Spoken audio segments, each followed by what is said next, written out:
these learning disorders are also very much clear.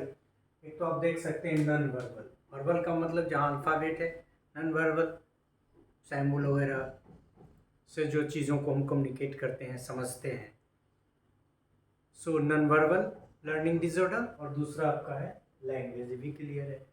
ये verbal एक तरह से हो गया, चूंकि लैंग्वेज है तो वर्बल है। So non verbal learning disorders or non-verbal learning disabilities are neurological syndromes। ये तो सारी चीज़ें कहीं ब्रेन से ही संबंधित है। Neurological syndromes that develop in the right side of the brain. मतलब ये नॉन वर्बल के बारे में लोगों का कहना है कि it is governed by the right side. हमारे ब्रेन का जो दाहिना भाग है उससे ये गवर्न होता है। Are neurological symptoms that develop in the right side of the brain, दाहिने तरफ। People with NLD, that is non verbal learning disorders, have a very strong verbal ability. मतलब अल्फ़ाबेटिकल उनके पास बहुत नॉलेज है, remarkable memory, good spelling skills, strong auditory retention, but they possess poor social skills. Poor social skill. How to negotiate, how to interact। तो ये कह रहा है कि उनके पास जो वर्बल एबिलिटी है वो तो ठीक है, मेमोरी भी उनकी बहुत शार्प है, स्पेलिंग प्रोनाउंस जो करते हैं वो भी ठीक है, और ऑडिटरी रिटेंशन भी उनका ठीक ठाक है। लेकिन उनको प्रॉब्लम क्या है? Poor social skills.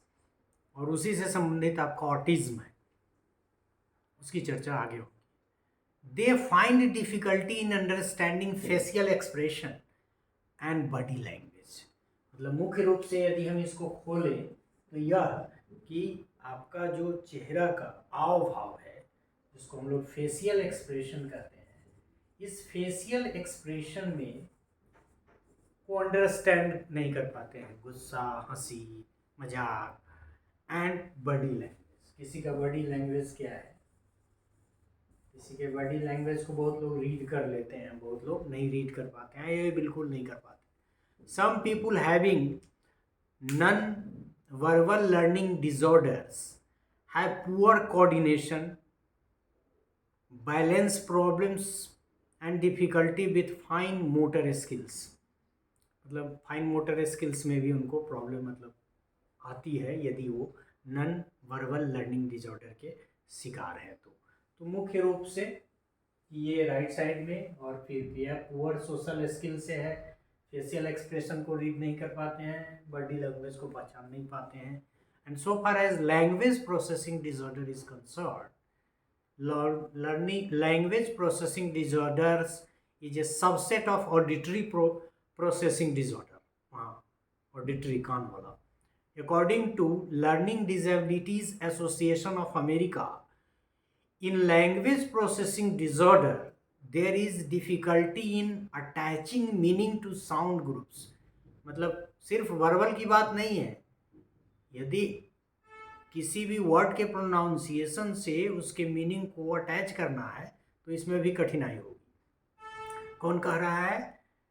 Learning disability association of America language processing disorder के बारे में कह रहा है कि in language processing disorder there is difficulty in attaching meaning to sound groups that form words, sentences and stories.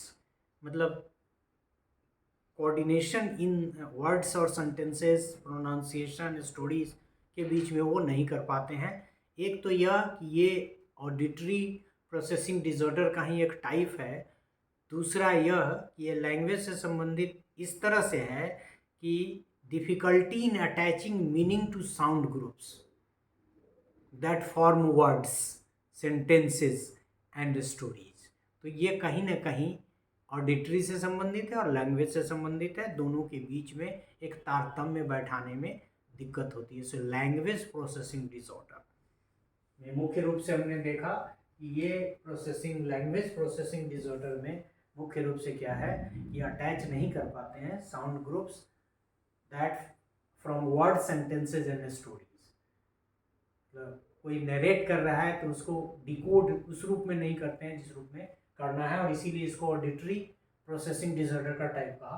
और इसमें right side of the brain से गवर्न होता है, पुअर सोशल स्किल्स है, फेशियल एक्सप्रेशन को रीड नहीं कर पाते हैं, बॉडी लैंग्वेज को रीड नहीं कर पाते हैं, तो वो तुम्हारा वो आपका कौन सा डिसऑर्डर हो गया, नॉन वर्बल लर्निंग डिसऑर्डर।